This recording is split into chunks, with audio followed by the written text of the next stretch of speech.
The Bob is dead. Long live the Bob. Hi, everybody, and welcome to my 50th anniversary retrospective recap review of Walt Disney World. It's been a turbulent year, hasn't it? Still living in the aftermath of COVID-19, the Disney parks have been going through all sorts of changes. Since my last visit in 2020, the prices have gone up, Genie Plus has been introduced, and of course, the despised businessman Robert Chapek has been replaced by the beloved businessman Robert Iger. I'm Quence, by the way. If you're unaware, I have covered Disney World in other videos in the past, so don't expect this one to be a totally comprehensive view of the parks. Instead, consider this video a little time capsule, freezing this strange point in time in place. What was new in 2022 at Walt Disney World? Was it as magical, more magical, or fewer magical than in years past? Put your ears on, sit back, and join me on this journey to the recent past. Even plane travel has changed since I last attended a Walt Disney World. Masks are no longer required. Thanks, Joe Biden. And the airports have adopted memes as their primary form of communication. But Disney World is just as beautiful as ever, and they've really gone all out for their 50th anniversary, it being 50 years since the park originally opened in 1971. I'll let you do the math on that one. As you can see, they've got a big 50 on the castle, and I think also that gold trim is new, maybe, or it always looks like that. You'll also find these banners all over the place, which remind you once again of the number 50. And there's a bus. And that's about the extent of their 50th anniversary celebration. Okay, they also have these special 50th anniversary topiaries throughout the park. Here's Mickey and Minnie sharing a 50th anniversary cake. And here's one that Goofy made all for himself, the fat fuck. Sap. Sap. Sap. Sup.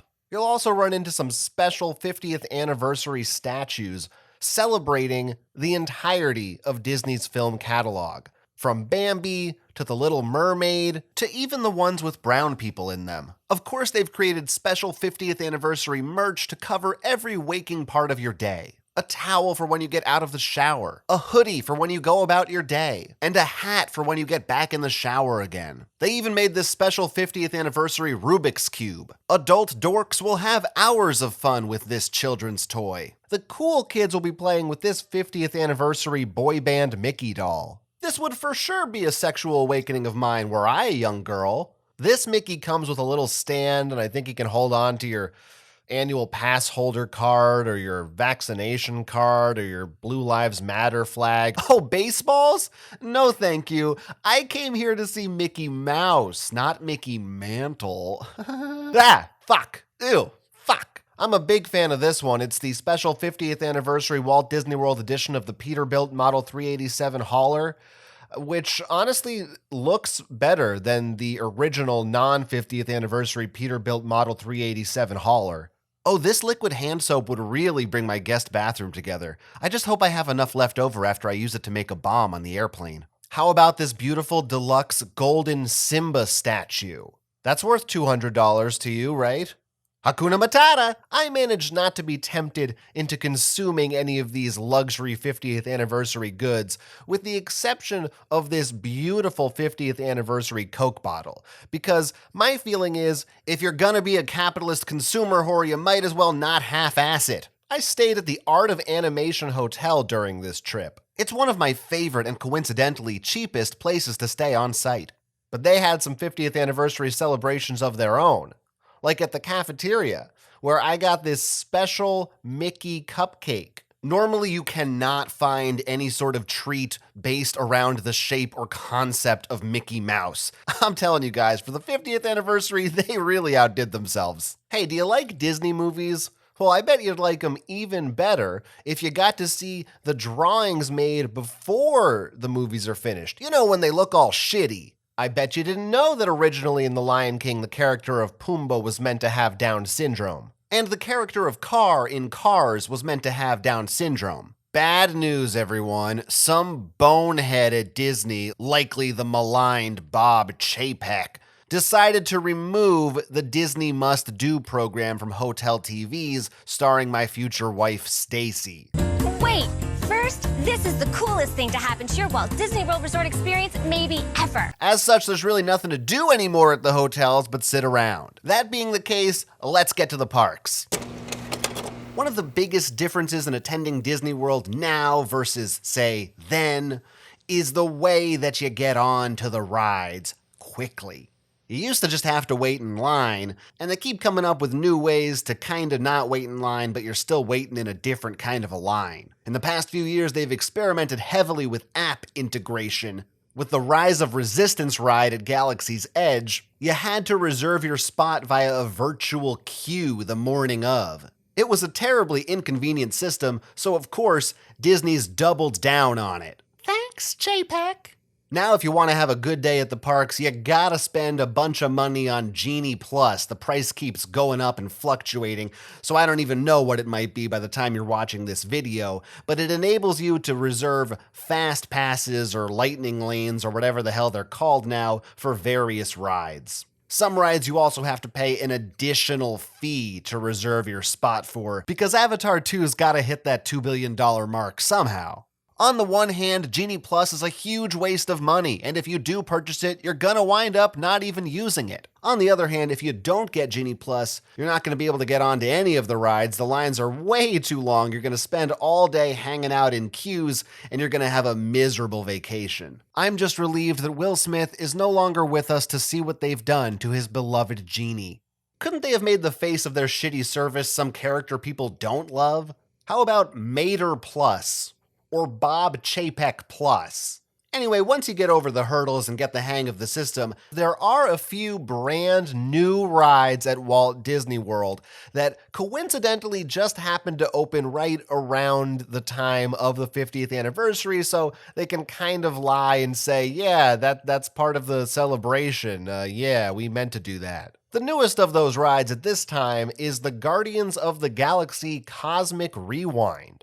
Another with a title in the great tradition of Star Wars Millennium Falcon Smuggler's Run. I love branding. They decided to put Cosmic Rewind in Epcot. I guess because booking acts like Don Felder of the Eagles wasn't drawing in the crowds they were hoping for.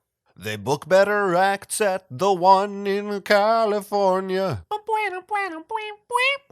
You guys, I can't wait to experience the wonders of Xandar, the planet where some of the people from the movie are from.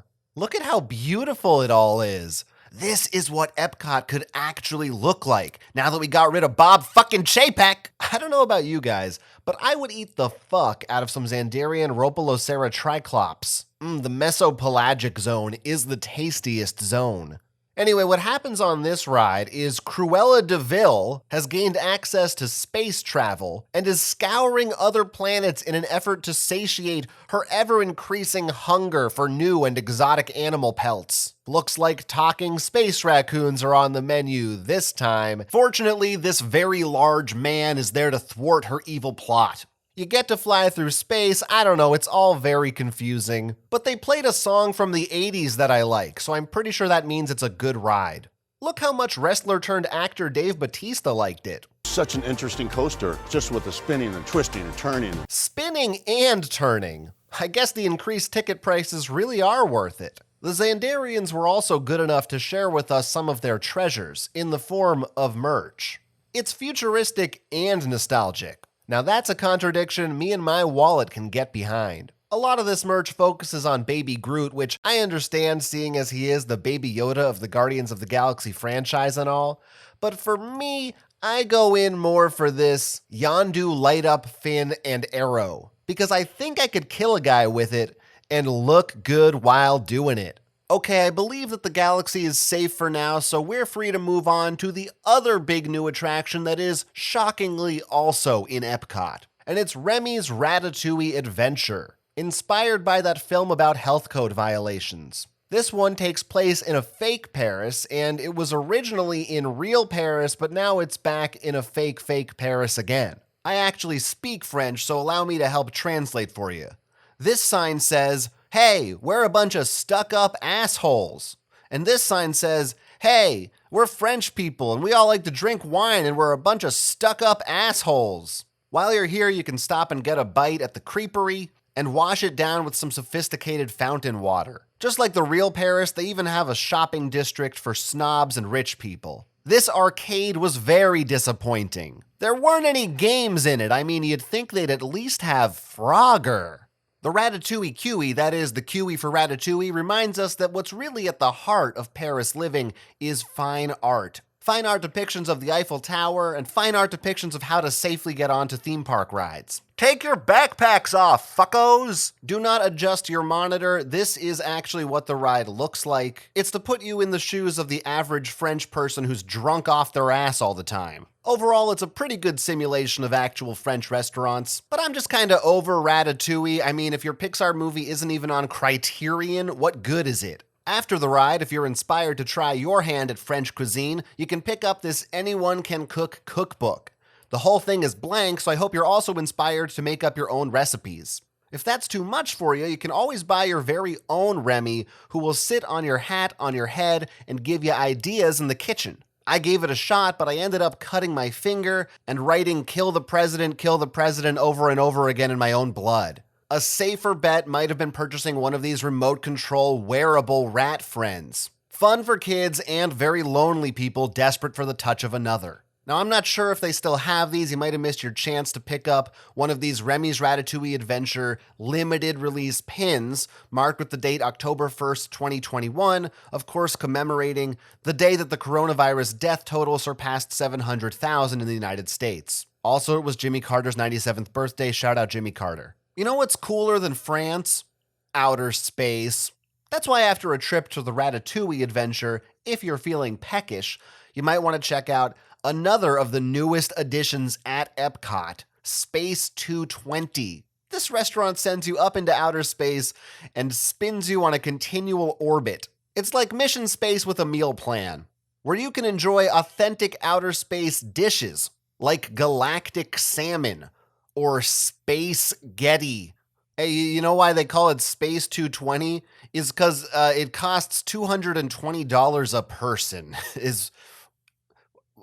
Believe it or not, Epcot isn't the only Disney park with some new rides. Over in Hollywood Studios, the Great Movie Ride is now the Great Movie Gone, and in its place stands another attraction themed around vermin, Mickey and Minnie's Runaway Railway, which takes place inexplicably at a simulacrum of Grauman's Chinese Theater. Anybody who's anybody in Hollywood has their name and signature out front of this place. From real celebrities like Alan Alda and Samuel L. Jackson to fictional characters like the Rocketeer and Martin Mull. Macaulay Culkin, apparently not confident enough that anyone would remember him, added Home Alone at the bottom of his signature. Hold on a minute. Bob Hope? Dick Clark? I'm starting to notice a disturbing trend amongst these signees. Could this be the famous Runaway Railway curse? Watch your back, Martin Short. Inside, the theater is as lavishly decorated as you'd expect, and features posters reminding us of all of Mickey's classic cartoons, from Wish Upon a Coin and Wonders of the Deep, to even the ones with brown people in them. Yeah, I've heard a thing or two about Pete's third leg. Google it, you'll see. By the way, for any of you Karens out there who are still worried about going to a place like Disney World post-pandemic, relax. Disney has a whole system figured out that virtually guarantees you will not catch anything while you're at the parks.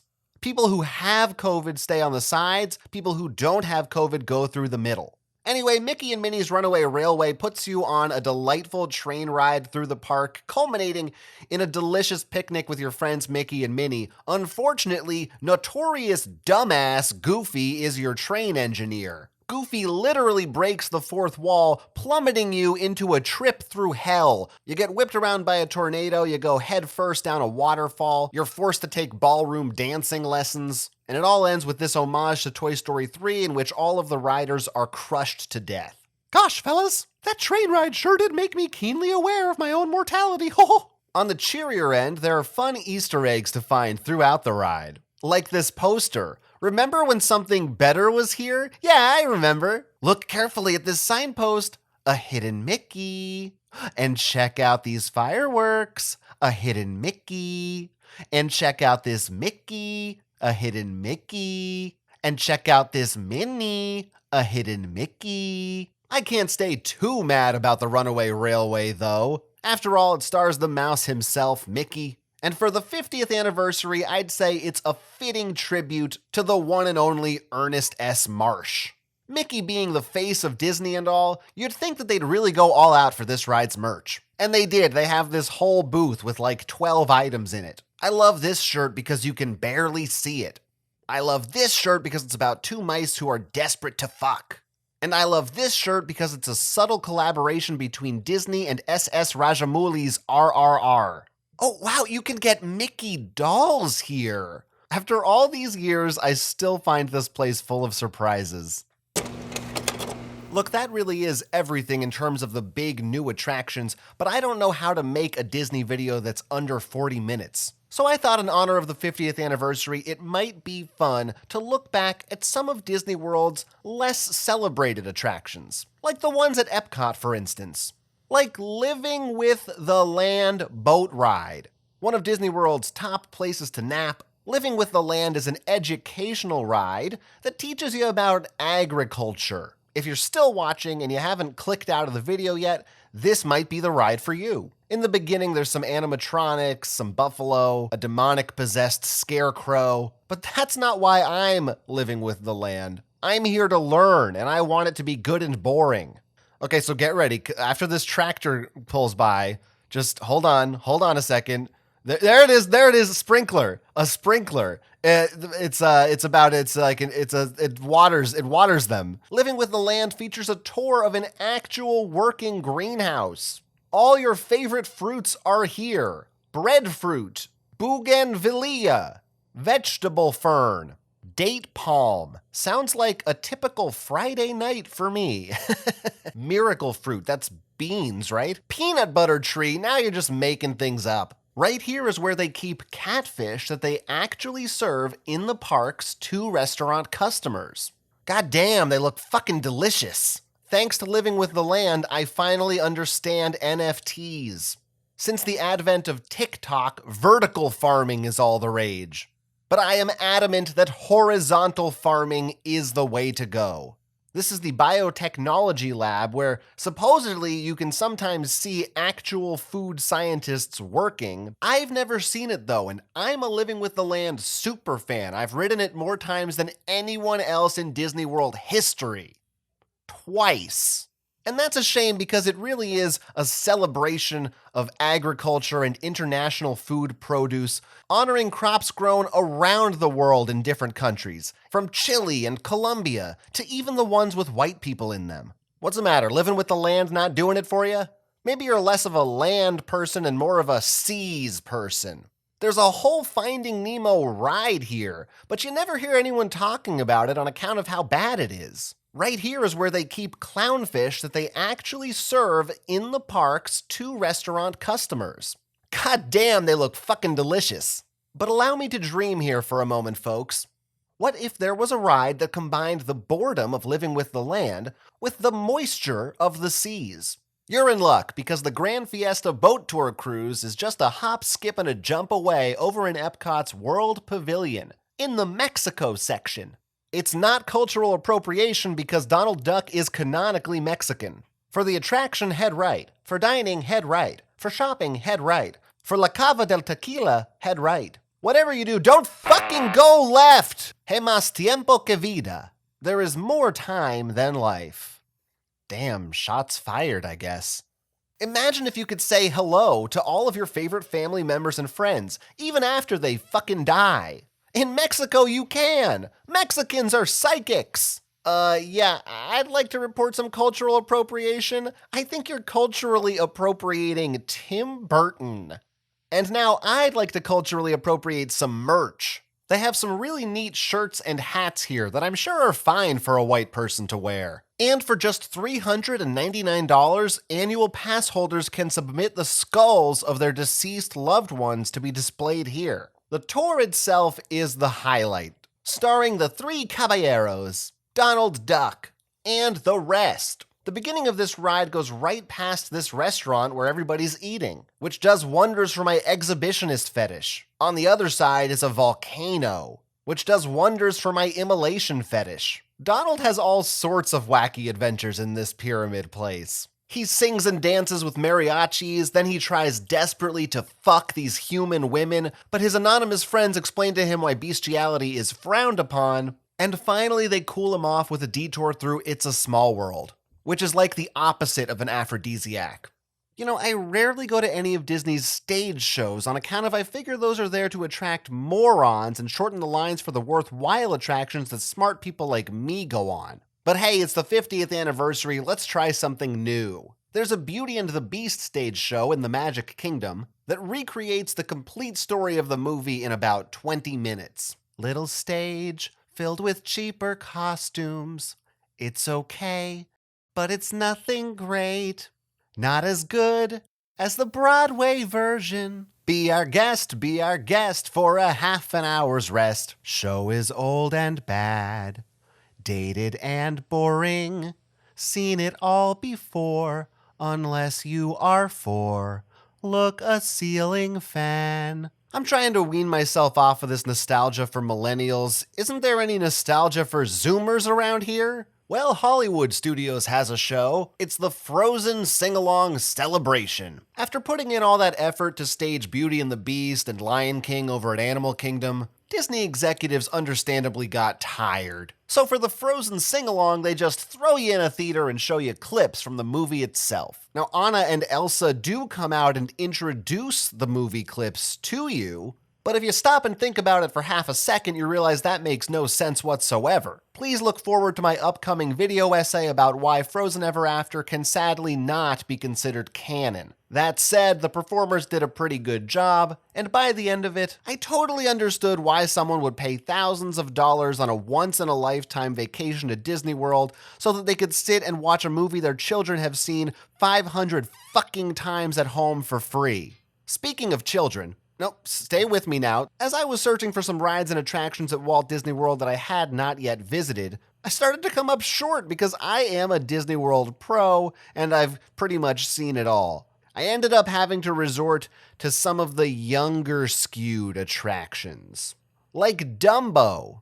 Now, Dumbo is an all-timer. It's been around forever, it's iconic, but how many childless people who aren't children actually go out of their way to ride it? I took the plunge, and now I can safely say that Dumbo is indeed a boring ride for dumb babies.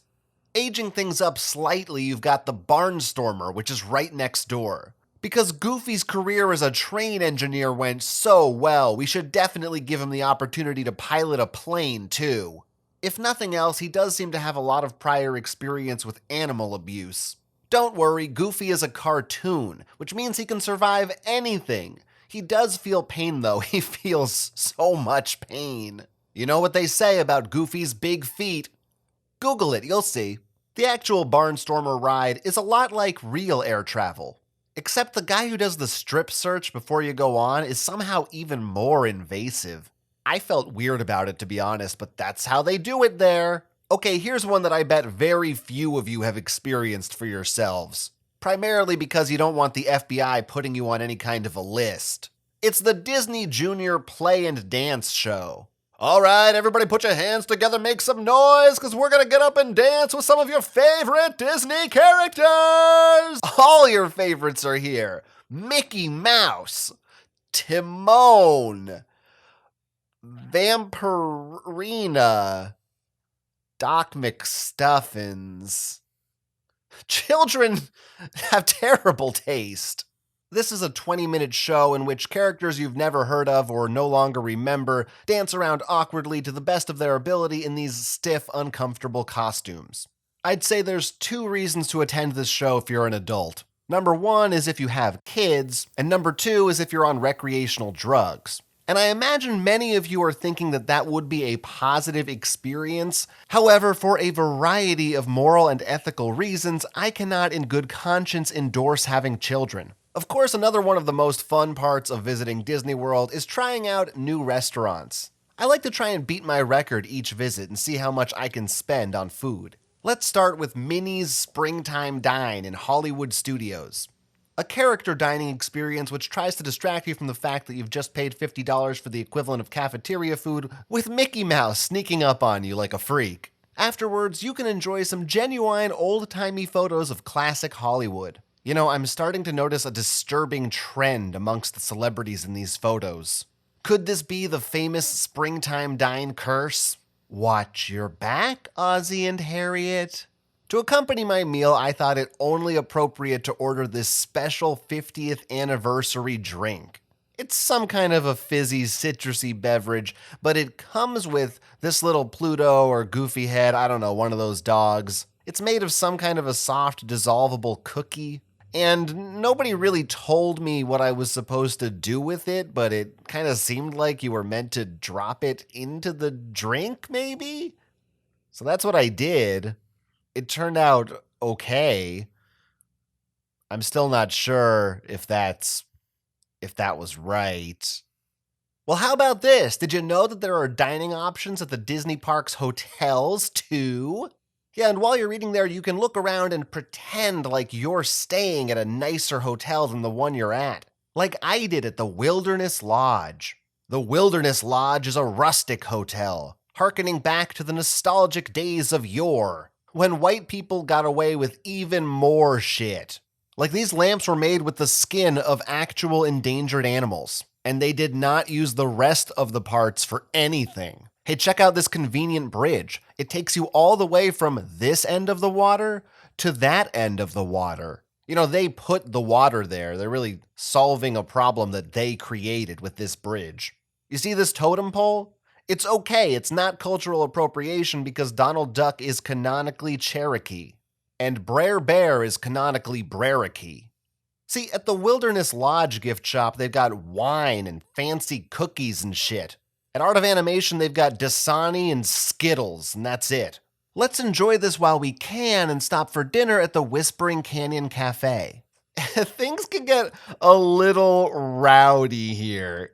It's a family-style restaurant. They've got barbecue. They've got all the fixins. But sometimes, like, they'll bring you too much ketchup, or they'll make you get up and dance. It's really a hoot for dads of all ages. If you want to get real fancy with it, and again, I do, you gotta check out the Beaches and Cream Ice Cream Parlor at the Beach Club Resort. This is way nicer than Wilderness Lodge. There are definitely no traces of Native American heritage or culture here.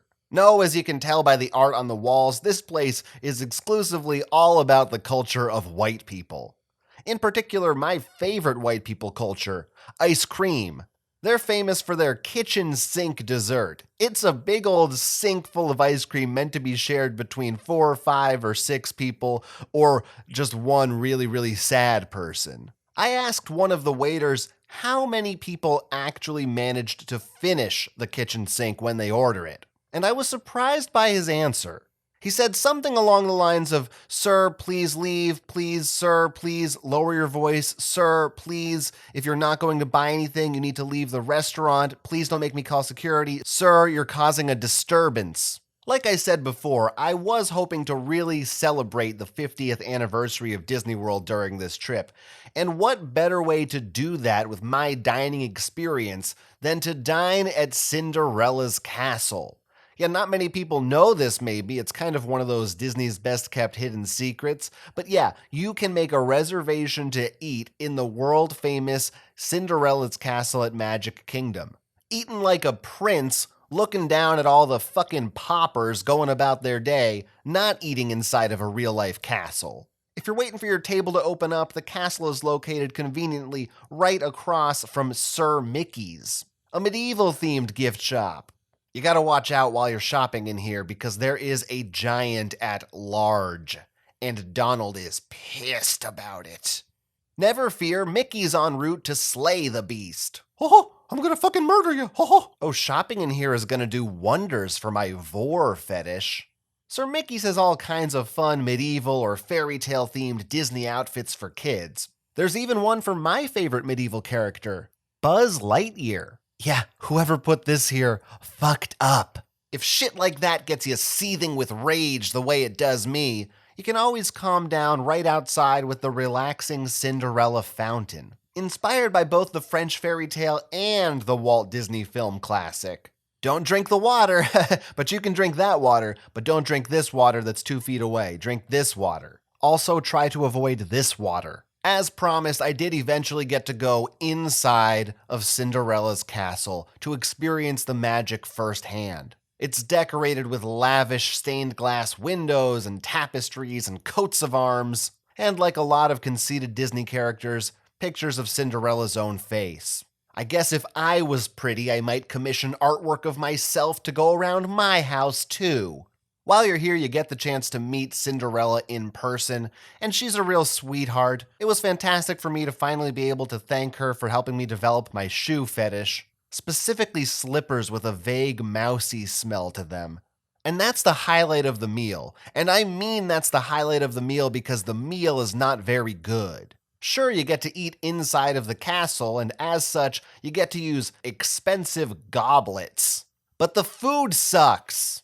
I had the castle breakfast, and okay, maybe that's my mistake, but this was about on par with the free continental breakfast you'd get at a 2-star Holiday Inn Express.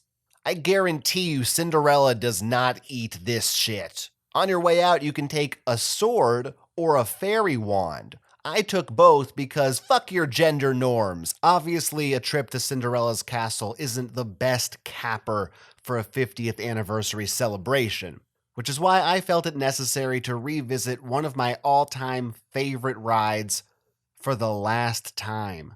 Splash Mountain is leaving us soon to be replaced by Tiana's Bayou Adventure, which is truly a shame because Splash Mountain is iconic, and it's got everything you could ask for from a Disney World ride. All your favorite Brers are there.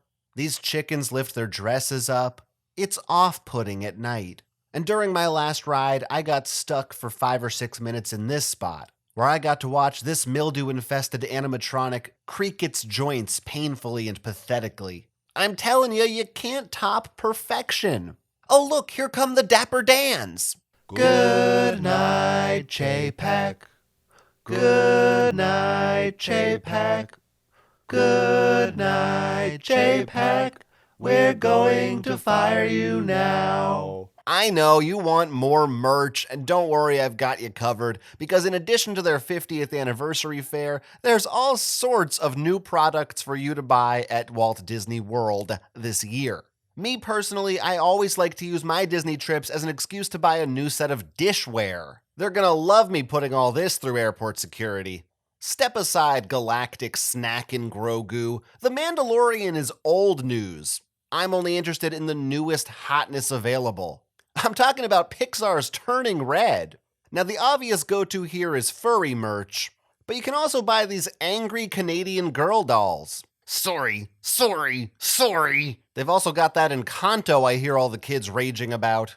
We don't talk about Chapek. No, is that one too many? One too many. I'm looking for Mungo Jerry. I'm looking for Rumple Teaser. I'm looking for Old Deuteronomy. They don't have any of the good ones. There are 2 types of people. People who like Magic Kingdom, and people who hit their head as a kid and never were quite the same after that. Oh, please, Mom, can I get the parking lot tram? Please, it's a 4-piece die-cast metal set. Disney's also capitalizing on the tabletop craze with these signature puzzles. I thought the reverse of this 2-sided puzzle was rather tasteless, but perhaps I'm being too sensitive. And there are board games themed around rides like the Jungle Cruise and It's a Small World. You thought you could leave it behind, but no, it's coming home with you. Or if you want an even worse time, try these reskins of classic games. This Pirates of the Caribbean battleship plays mostly like the original, except they added Johnny Depp to it and they took out all the misogyny. Imagine if Disney was a monopoly. What a fun and funny idea for a game. Stitch, Sleeping Stitch, Autumn Stitch, Neverland Ranch Stitch, Bigger Stitch. Collect them all. Alright, that's about all I can carry or afford. It's time to bring this visit to a close. Overall, I had a pretty good trip. I got to make some new friends, And I visited with some old ones too. I know some people feel like the parks are losing their magic, but think of all we have to look forward to. The Tron Light Cycle run is finally set to open next year. And would you believe it, it's been as many years since construction started on this ride as it has been since the release of the original Tron. A walk-through Moana attraction is coming to Epcot, and rumor has it they might even take down some of those walls at some point. The Hatbox Ghost is being brought back to the Haunted Mansion in Orlando, which is really going to be a thrill for stupid nerds like me and Guillermo del Toro. With all of James Cameron's Avatar sequels coming out in the next decade or so, there are sure to be new additions to Pandora. I've already noticed many tie-ins around the parks with The Way of Water. Recently, Disney showed off their ideas for lots of other new park sections. Stuff from Zootopia, Coco, Encanto, that's absolutely never going to come to fruition. Or maybe it will now that our friend Bob Iger is back at the helm. Who doesn't love this guy? All hail Bob Chapek. Iger, I mean. Which one do we like again? In 50 years, there have been a lot of changes to Walt Disney World, some for the better, some for the worse. But as long as I'm there to cover them and present them to you with my trademark wit, I think we can all agree it's worth it in the end. Speaking of which, I'm taking donations now to fund my trip to the Star Wars Galactic Cruise Hotel sometime in 2024. I accept cash, credits, and whoopee. For my final score of Walt Disney World, I can't hardly give it anything else than a straight 50 out of 50. My highest recommendation. Hope you enjoyed this video, hope it helped you reflect back on your times in the past at Walt Disney World, the good times and the bad. I know I had a blast at Disney World's 50th anniversary celebration, and I can't wait to return when I'm in my 80s for their 100th. See ya, suckers!